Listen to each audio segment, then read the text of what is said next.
Sean bienvenidos a Leyendo en Vivo, el libro de la arquitectura de la página 20.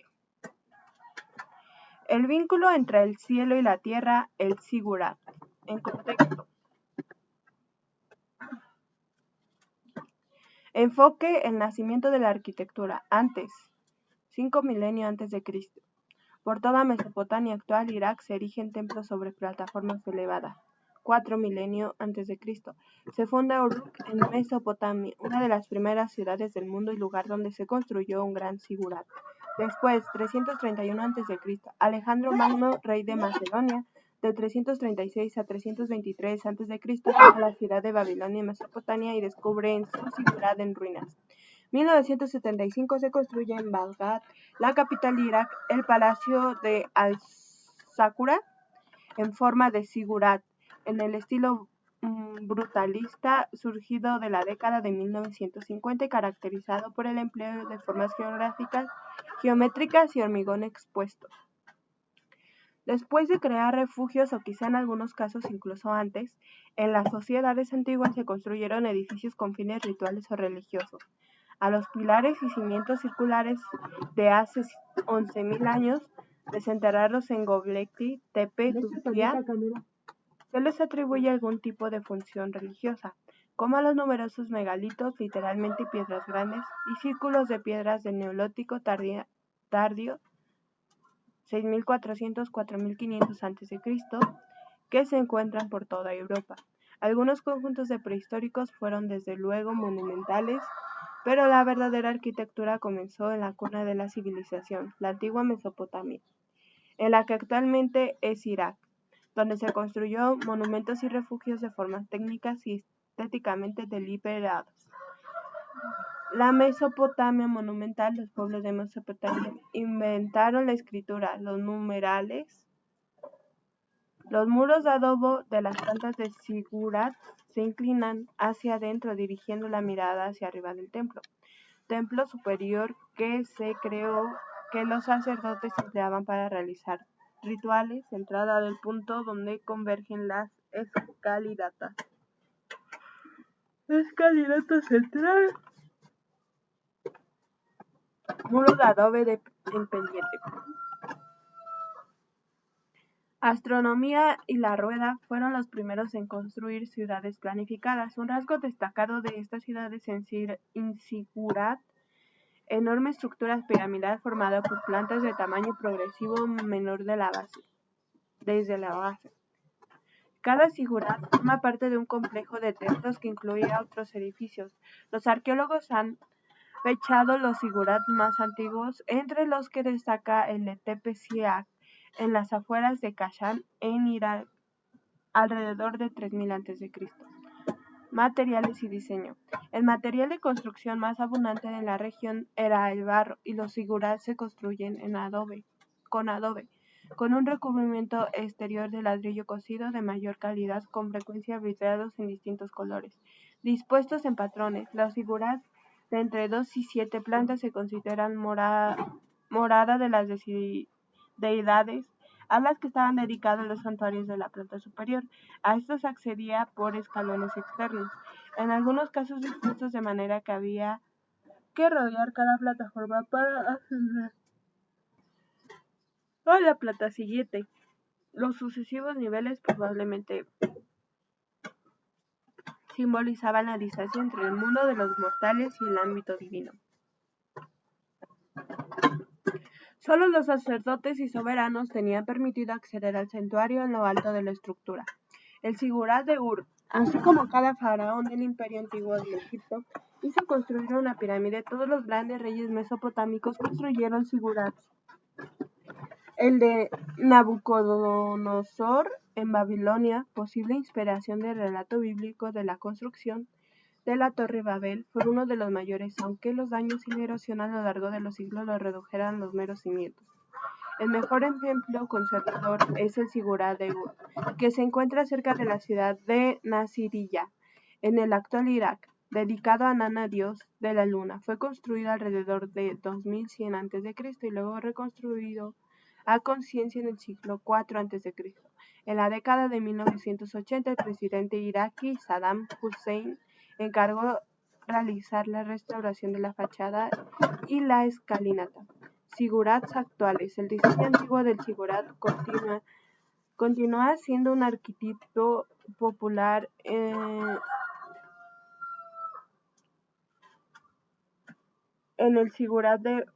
la arquitectura moderna e inspiró una serie de edificios del siglo XX. El famoso arquitecto estadounidense Frank Lloyd Wright proyectó un zigurat circular para la cima del monte Sugarloaf en 1925, aunque dicho proyecto no llegó a ver la luz. La rampa espiral que figuraba en los planos apareció más adelante como parte de un museo Guggenheim de Nueva York, completado en 1959.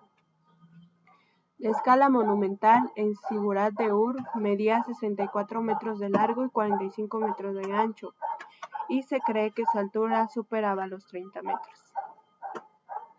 Después dijeron, vamos a edificar una ciudad y una torre con la cúspide en el cielo. Génesis 11.4.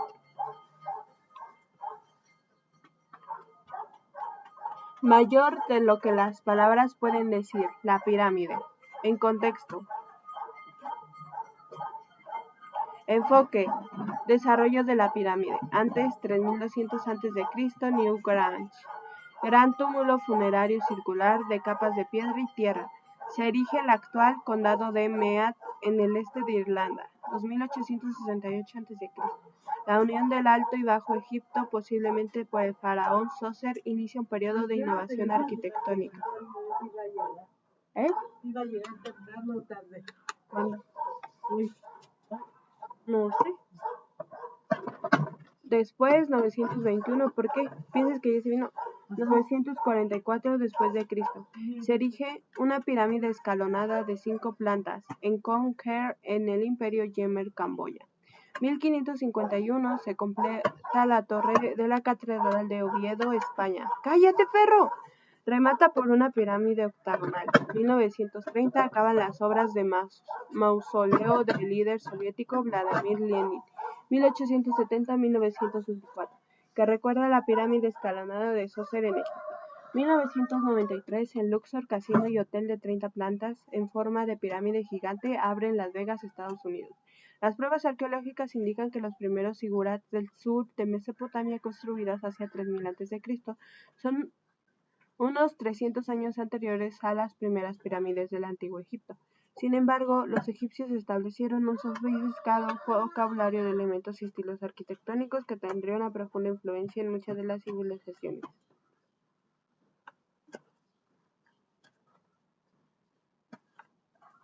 El hombre teme al tiempo, pero el tiempo teme a las pirámides. Proverbio árabe de origen desconocido. En muchas de las civilizaciones siguientes, principalmente en la griega y la romana. Una de las razones por las que la arquitectura del Antiguo Egipto ha tenido un impacto tan duradero es que mientras que los mesopotámicos construyeron sus estructuras monumentales con adobe, un material más susceptible al deterioro, los egipcios fueron uno de los primeros pueblos en hacer uso sistemático de la piedra, mucho más duradera. La primera pirámide, la pirámide escalonada de Zoser, erigida hacia 2650 a.C., es el edificio de piedra más antiguo conservado en Egipto. Hasta entonces a los faraones se les enterraba en grandes estructuras rectangulares de adobe, llamadas mastabas. En Saqqara, la necrópolis de la antigua ciudad real de Menfis, la tumba del faraón Zoser, que reinó desde 2686 a.C. hasta 2648 a.C., consistió en un conjunto de 6 mastabas de piedra sucesivas, una encima de otra y del tamaño decreciente. El resultado es como el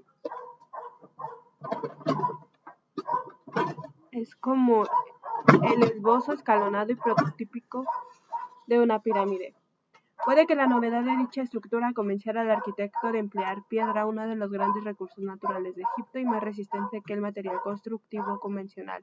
El adobe, los historiadores creen que dicho arquitectónico fue Imhotep Visir, primer ministro consejero del faraón Zoser, además de sumo sacerdote y médico. Su nombre se halló inscrito en una estatua cerca de la entrada de la pirámide, por lo cual se le considera el primer arquitectónico conocido del mundo.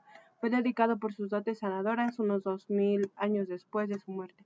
Más allá de su utilidad como tumba, el significado del diseño se desconoce. Como estructura de altura nunca antes vista, 62.5 metros. Pudo ser una manifestación del poder real o bien un símbolo de una escalinata al cielo, por la que había de ascender al faraón. Otra alternativa es que simbolizara la montaña primordial de la creación. De los egipcios creían que habían surgido de las aguas del caos al principio de los tiempos. Lo seguro es que la pirámide escalonada sentó un precedente tanto para la construcción en piedras como para erigir otras pirámides aún mayores.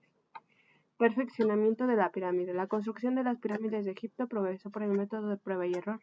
En la necrópolis real de Dashur, el sur de Saqqara, la pirámide construida durante el reino de Snefru, 2613-2589 a.C., surge de la arena como una inclinación a 54 grados, y a partir de más o menos la mitad de su altura adopta un ángulo menos empinado de 43 grados que le imparte un aspecto acodado y visible.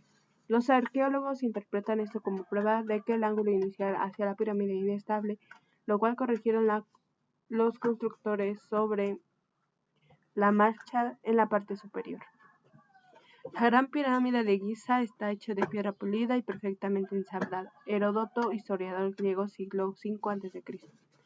Una segunda pirámide construida en el mismo lugar, pero inmediatamente después del mismo faraón, se construyó con un ángulo de 43 grados desde la base, dando así a los lados un aspecto liso hasta la cima.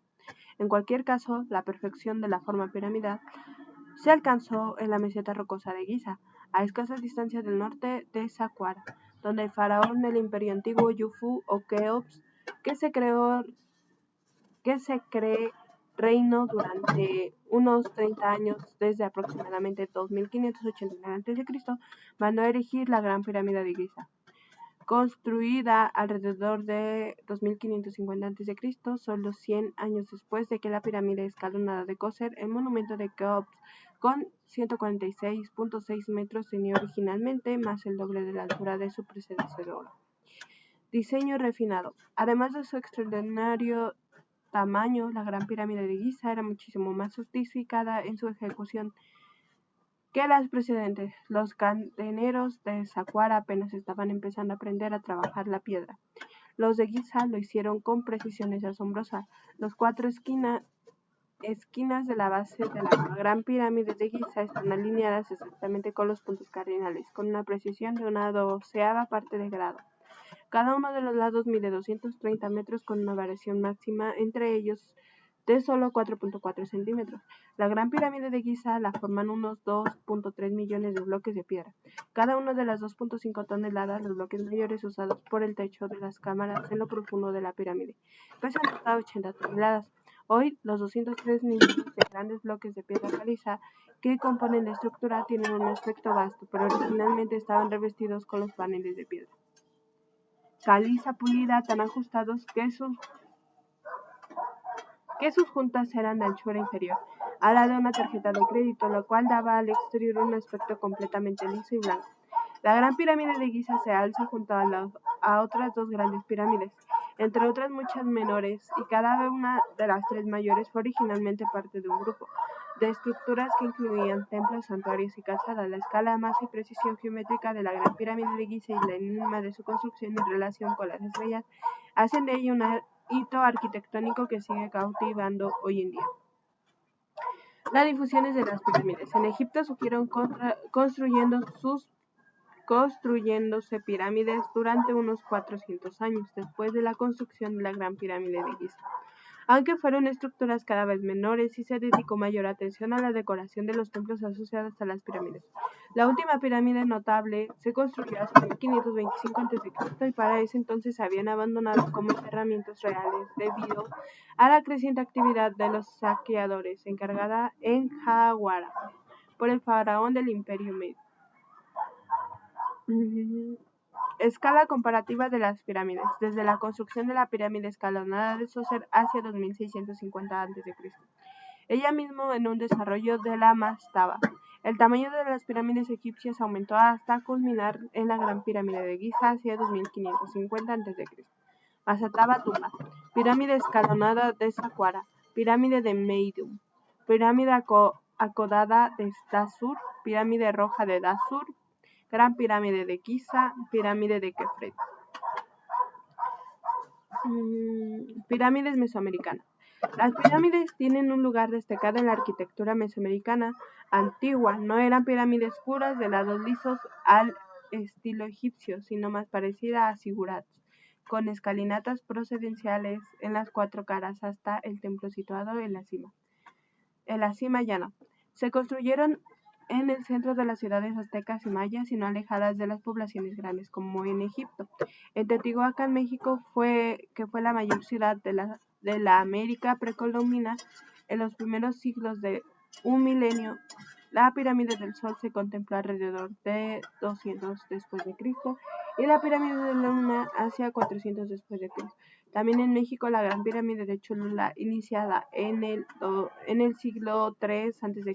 y completada en el siglo IX después de Cristo, tiene una base mayor de la Gran Pirámide de Giza. La ciudad maya de Tikal, en Guatemala, tenía muchos templos piramidales, algunos de ellos dispuestos según a un patrón, la cual le dio pie a especular sobre asociaciones astronómicas similares a las pirámides egipcias. La pirámide del Sol en Teotihuacán, México, es la tercera mayor pirámide antigua del mundo.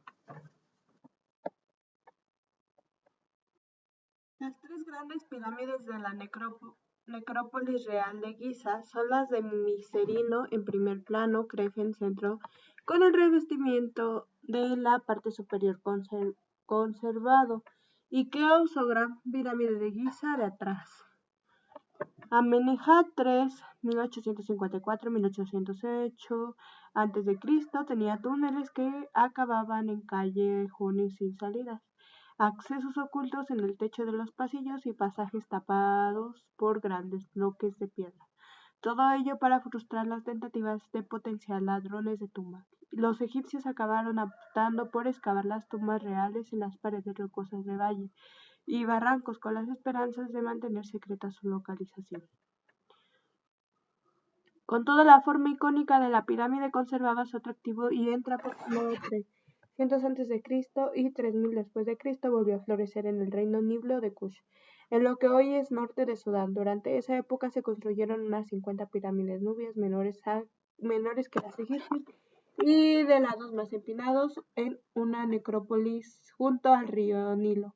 Los romanos que arrebataron Egipto a Cleopatra en 30 a.C., quedaron fascinados por los monumentos de la antigua civilización del Nilo y embellecieron la ciudad al Roma con obeliscos y esfinges, algunos robados, otros imitaciones o homenajes y alguna pirámide. Un ejemplo notable es las caras empinadas del magistrado Cayo Sestri, en Pulón, completada hacia 12 a.C. Está hecha de hormigón cubierto de mármol blanco y tiene una altura de 37 metros.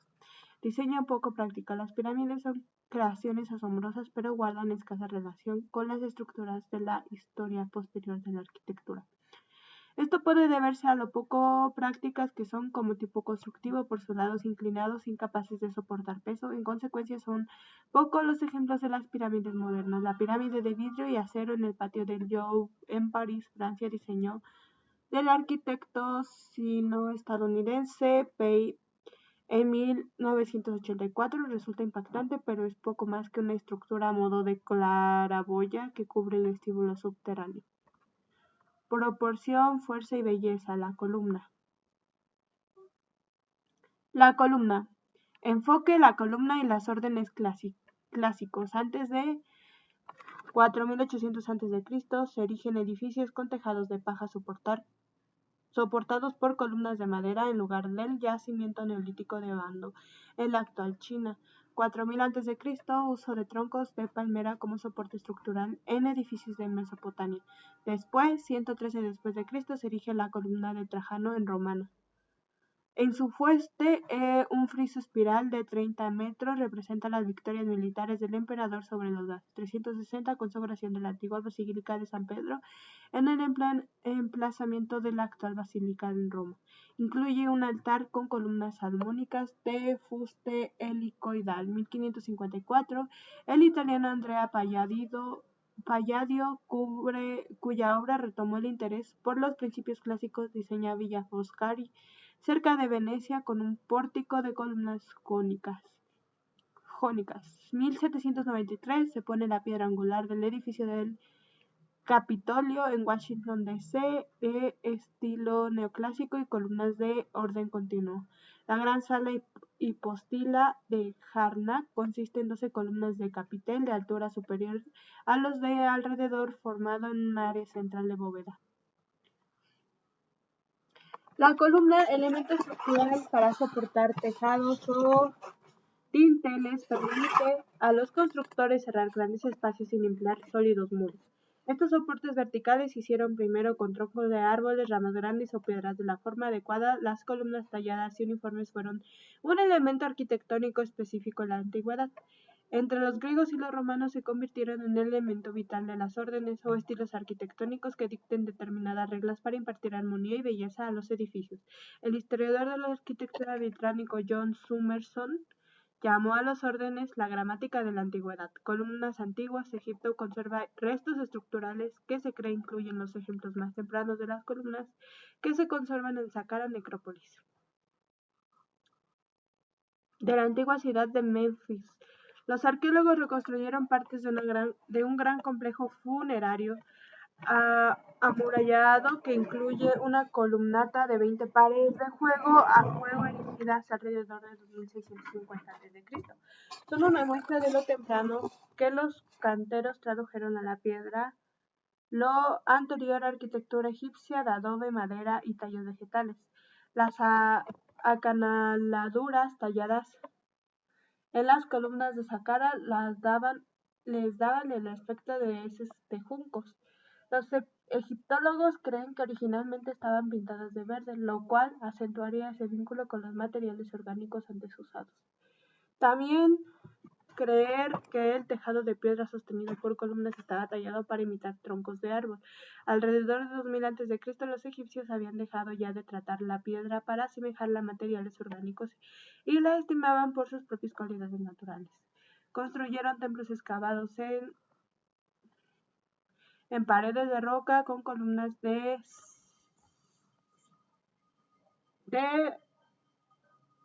sección cuadrada como eco de estas, y también salas hipóstilas, cámaras con tejados soportados por pilares o columnas, que aprovechan la resistencia de la piedra a la compresión para crear espacios de un tamaño nunca antes visto.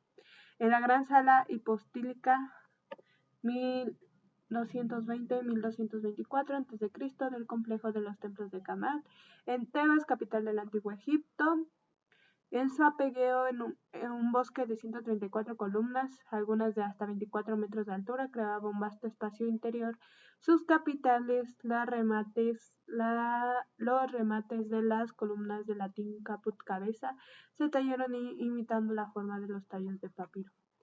Desarrollo de la columna. Algunas columnas se hacían de piezas únicas de piedra, pero al alcanzar los edificios egipcios, la escala vista en Karnak, tuvieron que construirse apilando tambores separados, tallados individualmente y sujetos con clavijas en el centro. Además de su función estructural, las columnas egipcias transmitían un significado simbólico. Además de plantas de papiro, los capiteles se tallaban en forma de loto o con efigies de dioses para su templo funerario de Tebas. El faraón Ramsés II, 1279-1203 a.C., encargó columnas que le representaban de cuerpo entero con los pies como base y la cabeza como capitel.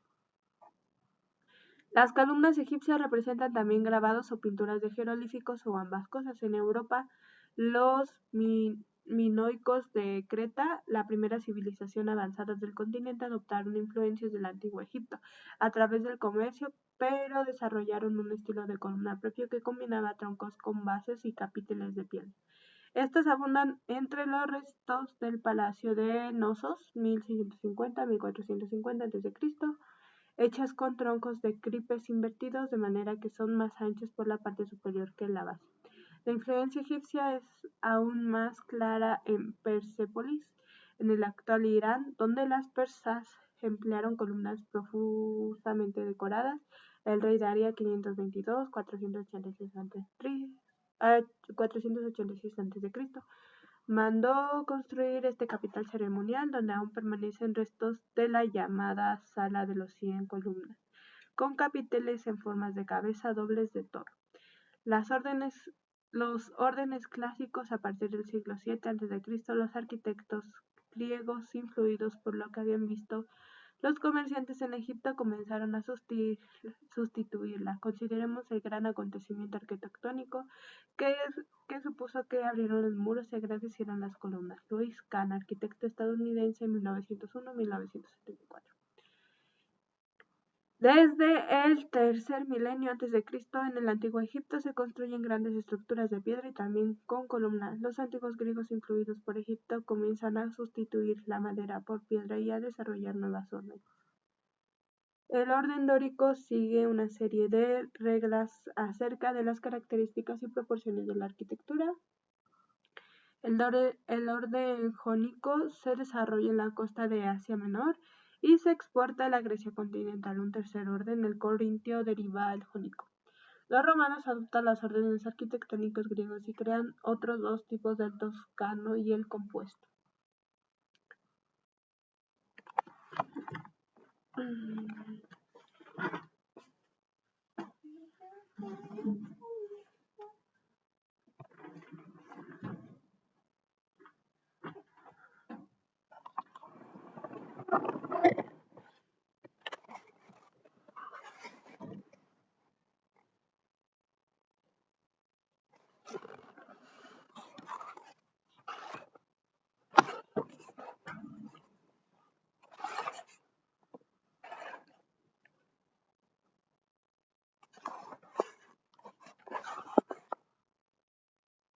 Las tres órdenes griegos originales. Las órdenes clásicos difieren en su tratamiento de la columna, incluidos la base y el capitel, así como del entablamento que soportan. El entablamento consta de 3 elementos: el arquitrabe, el friso y la cornisa. Tiene como fin soportar la fachada y el frontal triangular, así como las vigas que sostienen el tejado. Metopa, triglifo, gotas, voluta, cornisa, dentellones, hojas de acanto, fuste, friso, arquitrabe, capitel, dórico, jónico, corintio, basa. Estas eran las formas de las columnas. Wow. Y entonces decía a sustituir la madera por lo más resistente y duradera piedra como material de construcción principal en estructuras mayores. Desarrollaron un estilo constructivo caracterizado por la tensión de la armonía y fuerza de las proporciones, visión que halló expresión sobre todo en la columna. Ningún templo puede presentar una razón en la composición sin la proporción Virtuvio. La arquitectura 30-15 a.C. y sus partes basa, fuste y capitel, y entablamento, arquitrabe, friso y cornisa que soportaba. Imitación del cuerpo. El arquitectónico romano Vitruvio, autor del Tratado de Architecture, escribió que las proporciones esenciales desarrolladas por los griegos derivan del mundo natural, en particular de las proporciones del cuerpo humano.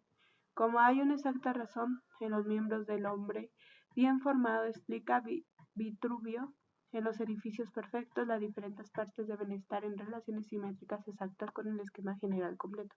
Los griegos determinaron que el pie de un hombre mide 1/6 de su altura y aplicaron esta proporción de 6:1 a la columna, elevando el fuste, capitel incluido, a 6 veces el grosor de la base. Esto se acabaría conociendo como columna dórica, a la que se atribuyen las proporciones, fuerza y belleza del cuerpo de un hombre. Esta columna aparece en el ámbito continental griego a partir del siglo VII a.C., entre otros lugares en el templo de Hera en Olimpia. El entablamento, que reposa sobre una hilera de columnas dóricas, incluye un friso, consiste en metopas, paneles cuadrados generalmente tallados y en ocasiones lisos, entre bloques acanalados verticales denominados triglífidos.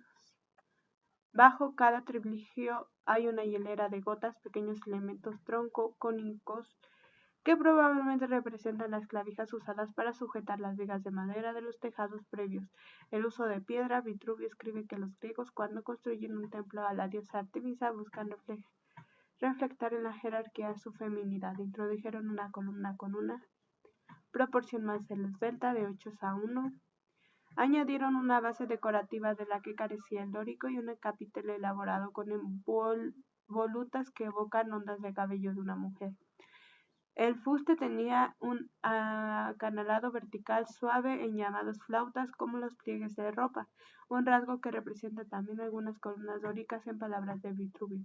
Este orden, el llamado jónico, poseía la delicadeza, adorno y proporciones característicos de la mujer. La explicación, aunque seductora, es fantasiosa. Lo cierto es que el nuevo orden se desarrolla en las comunidades griegas de Jonia, en la costa occidental de la actual Turquía, y fue luego adoptado en la Grecia continental un tercer y posterior orden. El corintio, que tomaba su nombre de la antigua ciudad griega de Corintia, tiene un entablamento similar al jónico, pero capiteles mucho más elaborados con adornos en forma de hojas de acanto, símbolo antiguo de la inmortalidad. La arquitectura de los tiempos griegos. Los órdenes arquitectónicos griegos regían la forma, las proporciones y los detalles no solo de columnas, sino del edificio entero. Donde mejor se representaba la perfección artística de la arquitectura griega es en los templos y especialmente en el Partenón, 447-432 a.C., considerado la cumbre del logro artístico del clasismo griego. Encargo del estadista Pericles como símbolo de la riqueza y el poder de Atenas, fue diseñado por los arquitectónicos Hictino y Calícrates. Antes de seguir, vamos a leer esto. El Parteón es el sueño del arquitecto, es lo que la arquitectura fue y debería ser. Edward Hollins, Arquitectura británico, en 1970. Como así, cualquier otro templo en la época de planta del Partenón era rectangular con hileras de columnas en los 4 lados y una cámara central aislada por muros llamados nao sello, que contenía la estatua o imagen de la deidad a la que estaba dedicado, en este caso Atenea, patrona de la ciudad. Lo excepcional del Partenón, con sus proporciones y su refinamiento perfectos, realzados por el recurso deliberado en la ilustración óptica. No resulta obvio a la mirada, pero el Partenón tiene pocas líneas o ángulos rectos. Las proporciones de cada elemento están retocados para que la vista los percibe